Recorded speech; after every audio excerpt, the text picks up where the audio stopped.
అందరికీ నమస్తే. ముఖ్యమంత్రి రేవంత్ రెడ్డి గారు మన తెలంగాణను చైనాతో, జర్మనీతో, అక్కడెక్కడనో వేరే వేరే దేశాలతోన మనకు పేర్లు కూడా తెలియని దేశాలతోన పోటీ పడుతున్నాం. మన పక్క రాష్ట్రాలతో కాదు, అసలు ఏమీ కాదన్నాడు కదా. ఒక రిపోర్ట్ వచ్చింది. ఆ రిపోర్ట్ ఏంటంటే మొత్తం ప్రపంచములా డర్టీయెస్ట్ సిటీస్ అంటే మురికి కూపాలుగా ఉన్న సిటీస్, అంటే చెత్త చెదారంతో నిండిపోయిన సిటీస్ అనే దాని మీద ఒక సంస్థ సర్వే చేసింది. చేస్తే ఇండియాలో డర్టీయెస్ట్ సిటీ హైదరాబాద్ ఒకటే వచ్చింది. కలకత్తానో, బెంగళూరు, పూణేనో, చెన్నైయో అవి రాలే. ఓన్లీ హైదరాబాద్ మాత్రమే వచ్చింది. ఇది చాలా బాధాకరంగా చెప్తున్నాను నేను. ఎందుకంటే మన హైదరాబాద్ డర్టీయెస్ట్ సిటీ అంటే మనకు వచ్చే టూరిస్టులు, మన దగ్గరకు వచ్చే కంపెనీలు రాకుండా పోతాయి.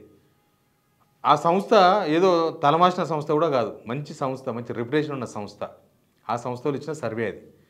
ఇక దీనికి సంబంధించిన పూర్తి వివరాలు చెప్తాను నేను, ఎట్టెట్లుందో ఏం కథనో, అసలు ఎంతమంది రివ్యూలు తీసుకున్నారు, ఎవరు మాట్లాడినారు అసలు వాళ్ళ దగ్గర, దేన్ని ఆధారంగా చేసుకుని హైదరాబాదు డర్టీయెస్ట్ సిటీ అని తేల్చినారు ఇండియాలో, ఇవన్నీ కూడా మాట్లాడదాం. అంతకన్నా ముందు వీడియో షేర్ చేయండి, సబ్స్క్రైబ్ చేసుకోవడం మాత్రం మిస్ చేయొద్దు.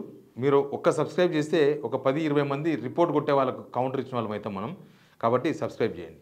నా దగ్గర కనిపిస్తుంది ఒక స్క్రీన్ షాట్, వీళ్ళ వెబ్సైట్ కూడా కనిపిస్తుంది మీకు. సంస్థ పేరు వచ్చేసి రాడికల్ స్టోరేజ్. మీరు వెబ్సైట్లో కూడా కొట్టండి, తెలుస్తుంది. గూగుల్లో పోయి కొట్టండి. రాడికల్ స్టోరేజ్ అనే సంస్థ చాలా ఏళ్ళకి వెళ్ళి చాలా సర్వేలు చేసిండ్రు వాళ్ళు.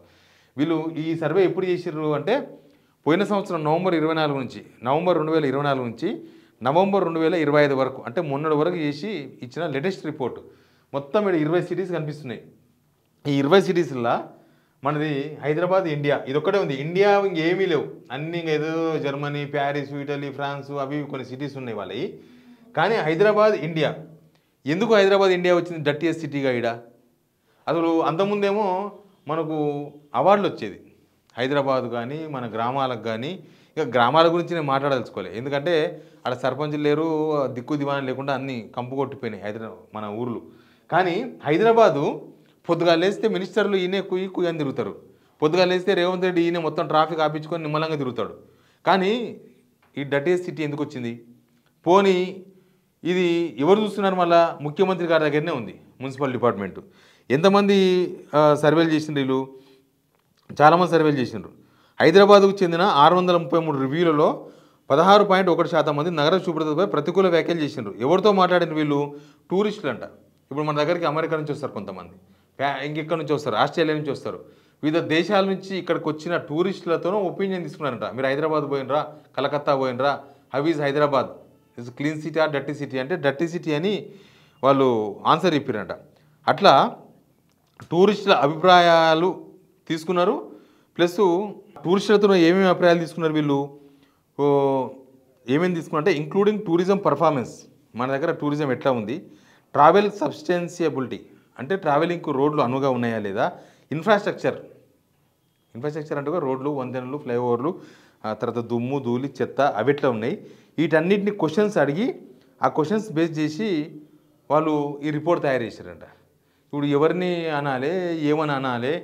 నిజంగా కూడా కొంచెం ఆ సరౌండింగ్ మున్సిపాలిటీస్ దాకా కొంచెం అక్కడక్కడ క్లీన్గా ఉన్నాయేమో. అక్కడ కూడా కార్పొరేటర్స్ లేరు, మేయర్ లేరు, ఎవరు లేరు, అవి సర్వనాశనం అయిపోయినాయి.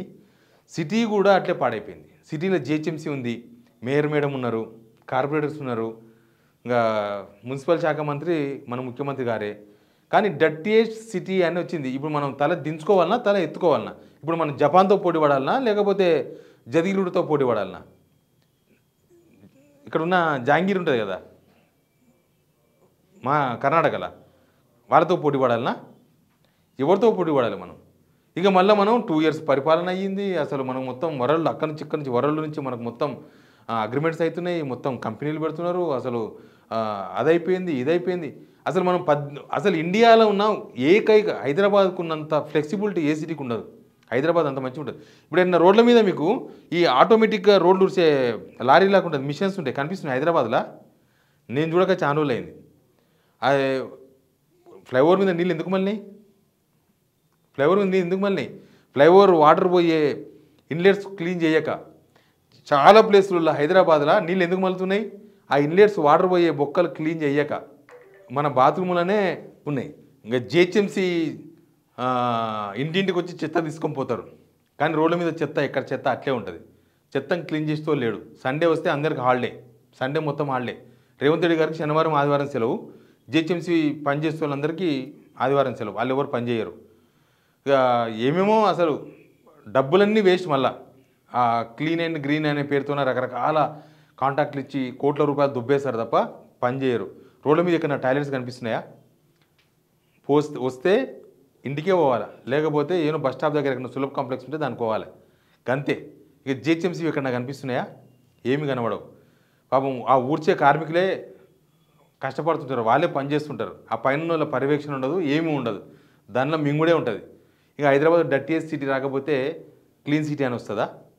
మనం అంతకుముందు క్లీన్ సిటీలో వచ్చేవాళ్ళమంట, ఆ రిపోర్ట్లోనే ఉంది ఆ కథ అంతా కూడా. క్లీన్ సిటీ హైదరాబాద్ అని వచ్చేదంట, ఇప్పుడు డర్టీయెస్ట్ సిటీలోకి ఎక్కినామంట. ఈ ఫెయిల్యూర్ను మీరు ఎవరికి ఆపాదిస్తారు? ఇది ఎవరు ఫెయిల్యూరో కామెంట్ బాక్స్లో చెప్పండి. Please subscribe signal TV.